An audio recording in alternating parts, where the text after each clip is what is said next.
ओम शांति। 15/12/2023। मीठे बच्चे, यह बना बनाया अनादि ड्रामा है। इस ड्रामा में हर एक एक्टर की एक्ट फिक्स है। मोक्ष किसको भी मिल नहीं सकता।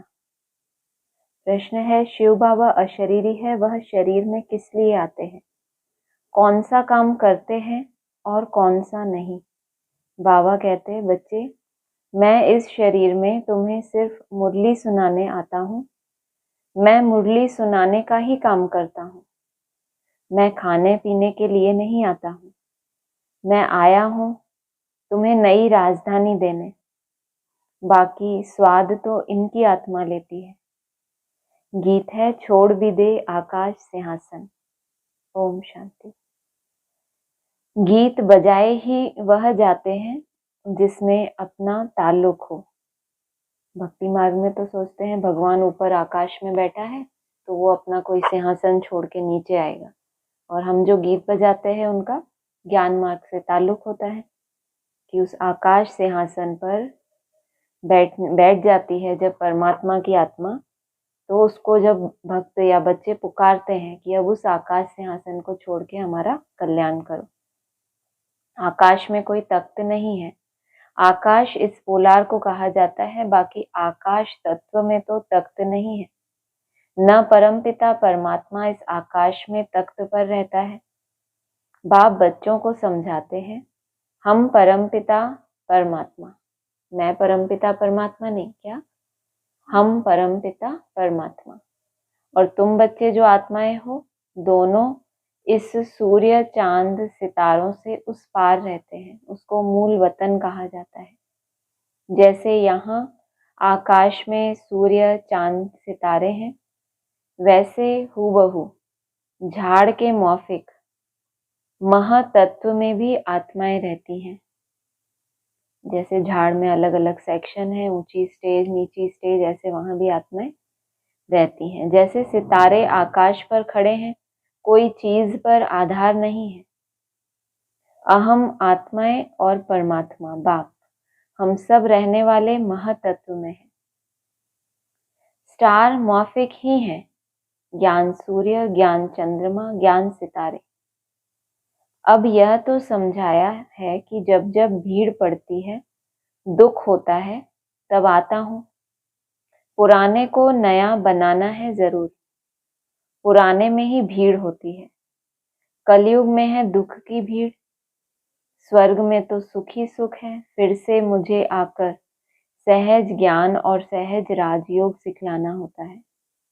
सब बुलाते हैं कि आओ, कृष्ण के लिए नहीं कहते कि सिंहासन छोड़कर आ जाओ। कृष्ण के लिए सिंहासन अक्षर शोभता नहीं, वह तो प्रिंस था ना। सिंहासन तब कहें जबकि राजगद्दी मिले। कृष्ण का गायन किस रूप में? प्रिंस के रूप में। हाँ, छोटे बच्चे को बाप गोद में या बाजू में बिठा सकते हैं, या तो गोद में या बाजू में। समीपता हुई ना, बाजू में बैठे तो समीप, गोद में बैठे तो और समीप, और सिर पे बैठे तो समान हो गए ना। तो ये भी स्थिति है, या तो गोद में या बाजू में बिठा सकते हैं। तो बाप समझाते हैं आत्माएं मूल वतन में स्टार मॉर्फिक हैं, फिर वहां से नंबरवार आती रहती हैं। दिखाते हैं ना स्टार कैसे गिरते हैं। वहां से भी आत्माएं आकर सीधा गर्भ में जाती हैं। यह अच्छी रीति नोट करो, हर एक आत्मा को सतो रजो तमो से पास करना है। जैसे पहले लक्ष्मी नारायण आएंगे तो उनको सतो रजो अवस्था से पास होते, पुनर्जन्म लेते लेते फिर तमो प्रधान अवस्था को पाना ही है। हर एक का ऐसे ही है। जो आत्माएं बाद में आती हैं तो उनकी हमें अब अंतिम जन्म में भी उनकी सतो प्रधान अवस्था दिखाई देती है ना, कि देखो ये कितने सतो प्रधान है। तो बाबा कह रहे हैं ये नोट कर लो कि हर एक आत्मा को पसार होना है। जो शुरू से चली हुई आत्माएं हैं वो अभी चौथी अवस्था में, जो नई आत्माएं हैं वो सतो प्रधान। वापस जा नहीं सकते। इब्राहिम बुद्ध आते हैं, उनको भी सतो रजो तमो से पास करना है। पुनर्जन्म लेना पड़ता है। द्वापर में धर्म स्थापक आते हैं, वहां से पुनर्जन्म शुरू होता है, फिर तमो प्रधान बनना है। अब उनकी सद्गति कौन करे? सद्गति दाता तो एक ही शिव है। कहते हैं सबकी सद्गति करने मुझे आना पड़ता है, मेरे जैसा काम और कोई कर नहीं सकता। मैं देवी देवता धर्म भी स्थापन करता हूँ, और जो दूसरे हैं इस्लामी बौद्धी, उनकी भी क्या करते हैं? सद्गति करते हैं, और देवी देवता धर्म भी स्थापन करता हूँ। तुमको राजयोग सिखा रहा हूँ, गति और सद्गति दाता तो मैं हूँ। जब तुम प्योर बन जाते हो तो फिर मैं तुमको वापस ले जाता हूँ, तुम्हारी भी सद्गति करता हूँ। तुम्हारे साथ जो अनेक धर्म वाले हैं, उन धर्म स्थापकों सहित सबका उद्धार करता हूँ। तुमको ज्ञान से श्रृंगार कर स्वर्ग के मालिक लक्ष्मी अथवा नारायण को वरने लायक बनाता हूँ। जब तुम प्योर बन जाते हो तो फिर मैं तुमको वापस ले जाता हूँ, तुम्हारी भी सद्गति करता हूँ, और तुम्हारे साथ जो अनेक धर्म वाले हैं, माना वो हैं तुम्हारे ही साथ संगम पर, उन धर्म स्थापकों सहित सबका उद्धार करता हूँ। तुमको ज्ञान से श्रृंगार कर स्वर्ग के मालिक लक्ष्मी अथवा नारायण को वरने लायक बनाता हूँ, फिर तुमको वापस ले जाता हूँ। सबको पहले मुक्तिधाम भेज देता हूँ, सबका सद्गति दाता भी हूँ। दूसरे धर्म स्थापक जो आते हैं वह सद्गति नहीं करते, वह सिर्फ अपना धर्म स्थापन कर उनकी वृद्धि करने लग पड़ेंगे। ब्राह्मणों की दुनिया में भी क्या होता है, अपनी अपनी जो धारणाएं हैं ज्ञान में आने के बाद, उन धारणाओं के आधार से अपनी ही प्रजा की वृद्धि करते जाते हैं। बाकी उन आत्माओं की सद्गति करे, उनको सद्गति का रास्ता दिखाए, क्योंकि खुद की ही सद्गति नहीं है, तो वह सिर्फ अपना धर्म स्थापन कर उनकी वृद्धि करने लग पड़ेंगे। अब जो वृद्धि की है उसको सद्गति में ले जाने के लिए फिर फाइनली बाप को ही आना पड़ता है। अभी अपने धर्म में पुनर्जन्म लेते सतो रजो तमो से पास करेंगे। अभी सब तमो प्रधान है, अभी इनको पावन सतो प्रधान कौन बनाए? बाप खुद बैठ बच्चों को समझाते हैं, भगवान आकर सबकी सद्गति भी करते हैं, भारत को स्वर्ग भी बनाते हैं, जीवन मुक्ति के लिए राजयोग सिखाते हैं। इसीलिए बाप की इतनी महिमा है। गीता है सर्वशास्त्रमयी शिरोमणि, परंतु कृष्ण का नाम लिख देने से भगवान को भूल गए हैं। भगवान तो सबका सद्गति दाता है, इसीलिए गीता सब धर्म वालों के लिए धर्म शास्त्र है, सबको इसे मानना पड़े। सद्गति का शास्त्र और कोई है नहीं, सद्गति देने वाला है ही एक, उनकी ही गीता है। तुम बच्चों को सद्गति का ज्ञान दे रहे हैं। गीता में शिव का नाम होता तो सब धर्म वालों का यह शास्त्र होता। बाप सबको कहते हैं अपने को आत्मा समझ, मेरे साथ योग लगाओ तो विकर्म विनाश होंगे और तुम मेरे धाम आ जाएंगे। सब धर्म वालों की सद्गति करने वाला भी मैं हूं। बाकी तो आते ही हैं अपना धर्म स्थापन करने। मनुष्य कहते हैं क्या मोक्ष नहीं मिलेगा? बाप कहते हैं नहीं, जो भी सब आत्माएं हैं सबका पार्ट ड्रामा में फिक्स है, किसी की एक्ट बदल नहीं सकती। हर एक की पूरी एक्ट का अनादि ड्रामा बना हुआ है। ड्रामा अनादि है, उसका आदि मध्य अंत नहीं है। सृष्टि की आदि सतयुग को कहा जाता और अंत कलयुग को कहा जाता। बाकी ड्रामा का आदि अंत नहीं है, ना। सृष्टि का जो एक चक्र है वो इस ड्रामा का आदि नहीं है, लेकिन सृष्टि का आदि अंत होता है। सतयुग माना सृष्टि की आदि और कलयुग माना अंत। ड्रामा कब बना यह नहीं कह सकते, यह प्रश्न उठ नहीं सकता। बाबा ने समझाया है कि और जो भी शास्त्र हैं उनसे हर एक ने आकर अपना धर्म स्थापन किया है। माना जो बाप ने धारणाएं सिखाई, धारणा माना धर्म, उनसे हटके अपने अंदर जिस तरह की धारणाएं हैं उनके हिसाब से एक अपना ही धर्म स्थापन किया, जो उनको ही मानते हैं। सदगति नहीं की है उन्होंने, तो धर्म स्थापन किया, उनके पीछे वृद्धि होती गई। कितनी कितनी गुह्य पॉइंट्स हैं, निबंध लिखने जैसी हैं। यहाँ गपोड़े की बात नहीं, हार जीत का यह ड्रामा है। सतयुग में परमात्मा को याद करने की दरकार नहीं। परमात्मा को याद करें तो फिर यह बातें भी समझें कि हम ब्राह्मणों को उसने रचा है। तुमको तो सम्मुख बतलाते हैं कि मैं रचता हूं। यह ब्राह्मणों की नई दुनिया है संगम की। इसका मतलब संगम पर ही ब्राह्मणों की पुरानी दुनिया भी होती है। तभी तो बाबा ने कहा यह ब्राह्मणों की नई दुनिया है संगम की। चोटी को तो कोई नहीं जानते, विराट रूप बनाते हैं, उसमें देवता क्षत्रिय वैश्य शूद्र दिखाते हैं, ब्राह्मणों को भूल गए हैं। सतयुग में देवताएं, कलयुग में शूद्र, संगम युगी ब्राह्मणों को जानते नहीं। यह राज बाप आकर समझाते हैं। बाबा कहते हैं पवित्रता बिगर कभी धारणा नहीं हो सकती है। बाबा समझाते हैं कितने ढेर वेद शास्त्र हैं, परिक्रमा दिलाते हैं। मंदिरों से चित्र निकाल परिक्रमा दिलाए, फिर वापस मंदिर में ले आते हैं। ये चैतन्य वेद माना जिनके पास जानकारी है बहुत, शास्त्र माना शासन करने वाले, अपने अपने मंदिर जो भी उनके निमित्त स्थान है वहां रहते हैं, परिक्रमा लगाई, जो भी उनके द्वारा आत्माओं को राहत मिलनी है वो मिली, फिर वापस मंदिर में। बाबा अनुभवी है, शास्त्रों से गाड़ी भरकर परिक्रमा देते हैं।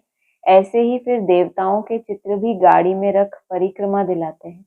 यह सब है भक्ति मार्ग।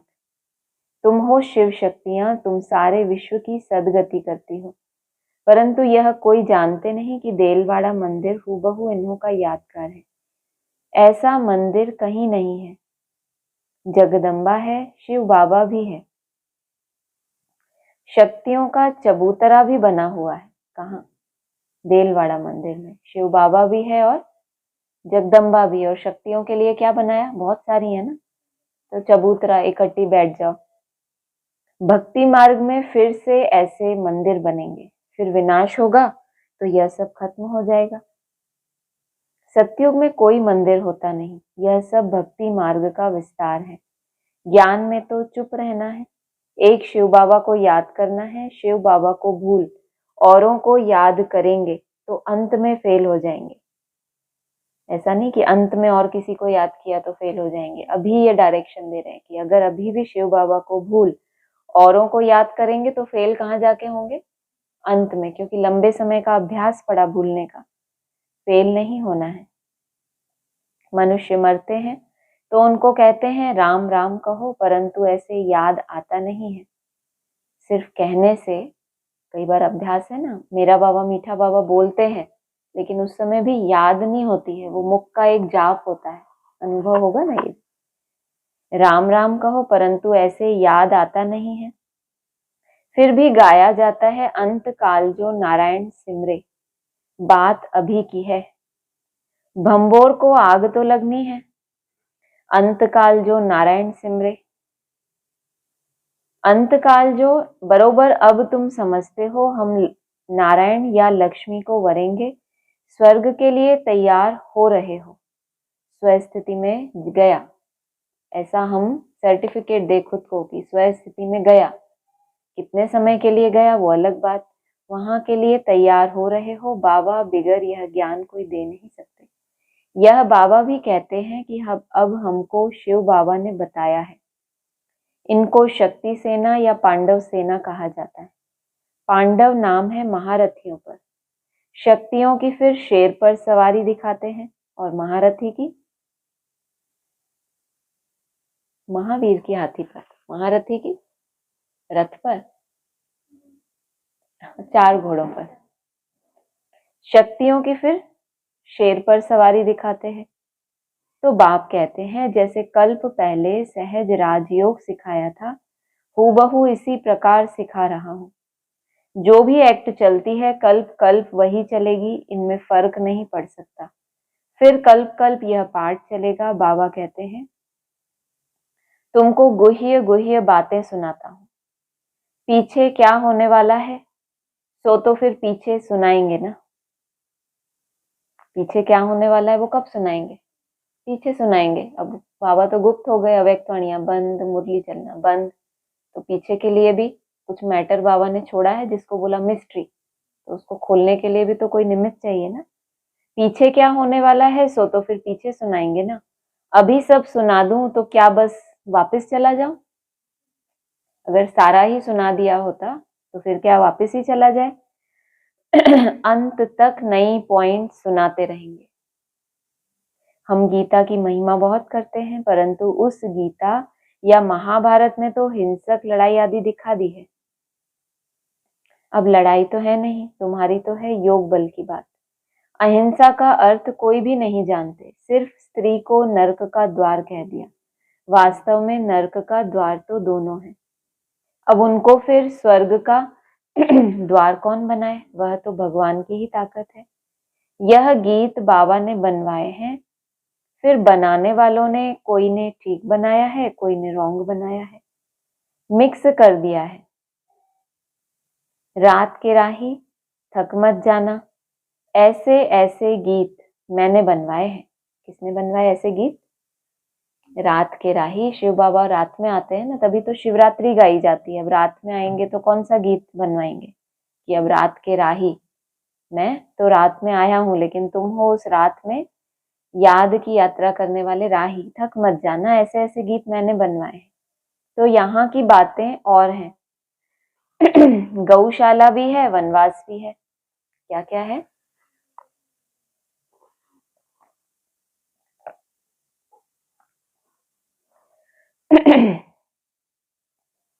बैलशाला नहीं, क्या बोला? गौ।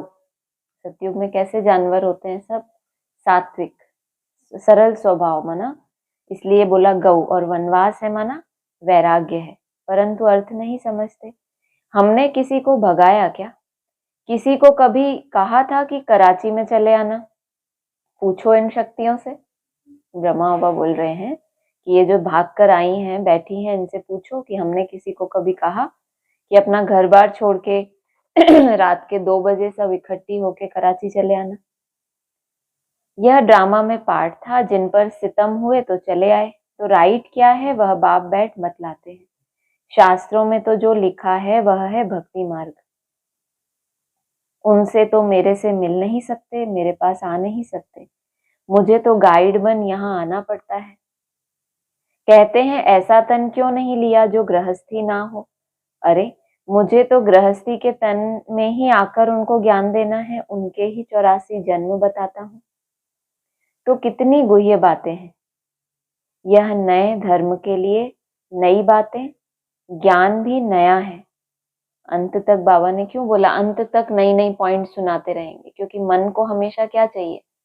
कुछ नया चाहिए। एक ही एक तरह के उसमें वो क्या हो जाता है, वो एक रूटीन में वो चीज आ जाती है, फिर वो कुछ नया पुरुषार्थ नहीं कर सकता। तो क्या बोला? नए धर्म के लिए नई बातें और ज्ञान भी नया। बाप कहते हैं कल्प कल्प मैं यह ज्ञान सुनाता हूँ, और कोई ऐसे कभी नहीं कहेंगे कि मैं कल्प कल्प धर्म स्थापन करने आता हूँ।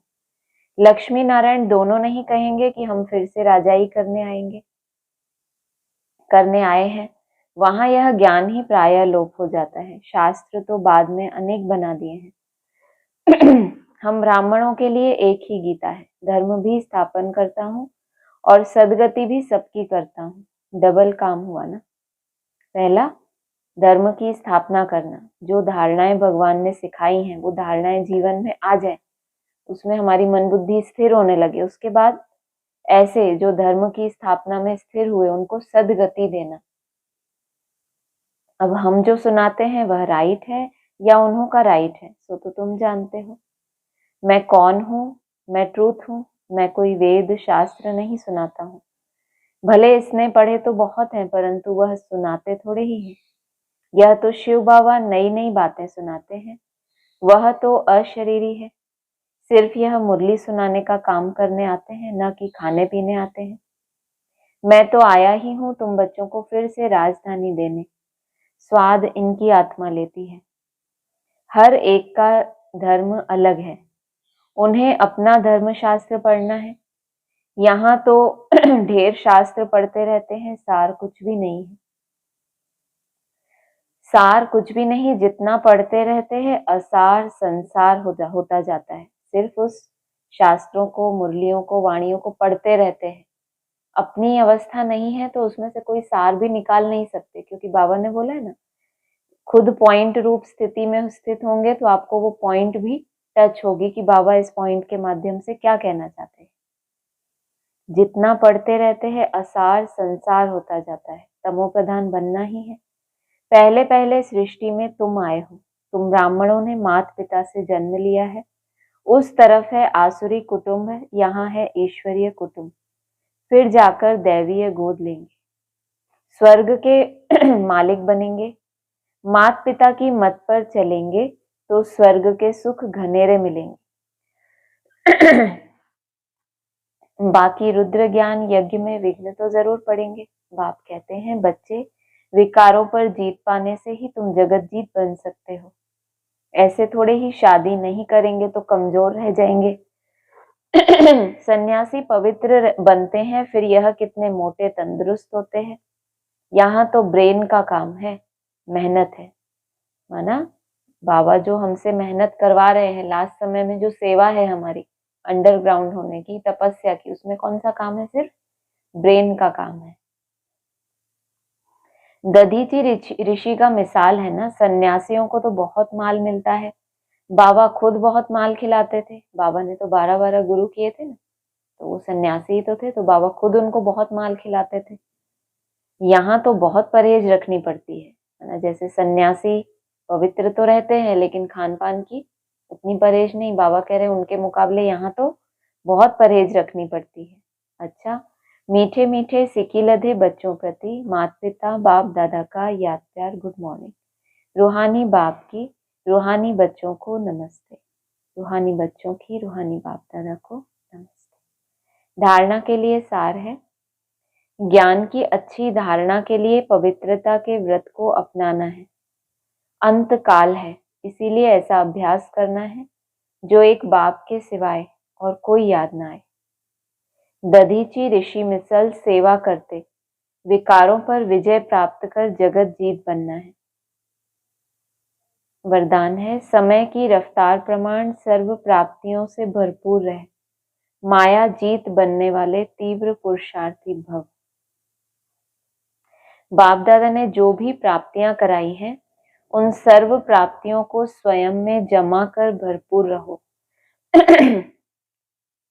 जो भी प्राप्तियां कराई हैं उनको ही अपने अंदर समाना। ऐसे नहीं कि वो सर्व हो गई, लेकिन बाबा कह रहे हैं बाप दादा ने जो भी प्राप्तियां कराई हैं उन सर्व प्राप्तियों को स्वयं में जमा कर भरपूर रहो, कोई भी कमी न रहे। जहां भरपूरता में कमी है वह माया हिलाती है। माया जीत बनने का सहज साधन है। सदा प्राप्तियों से भरपूर रहना, कोई एक भी प्राप्ति से वंचित नहीं रहो, सर्व प्राप्ति हो। समय की रफ्तार प्रमाण कोई भी समय कुछ भी हो सकता है, इसीलिए तीव्र पुरुषार्थी बन, अभी से भरपूर बनो, अभी नहीं तो कभी नहीं। स्लोगन है, सत्यता और निर्भयता की शक्ति हो तो निर्भयता की शक्ति साथ हो तो कोई भी कारण हिला नहीं सकता। सत्यता भी हो और निर्भयता भी हो साथ में, तो आपको कोई भी कारण हिला नहीं सकता। अच्छा, ओम शांति।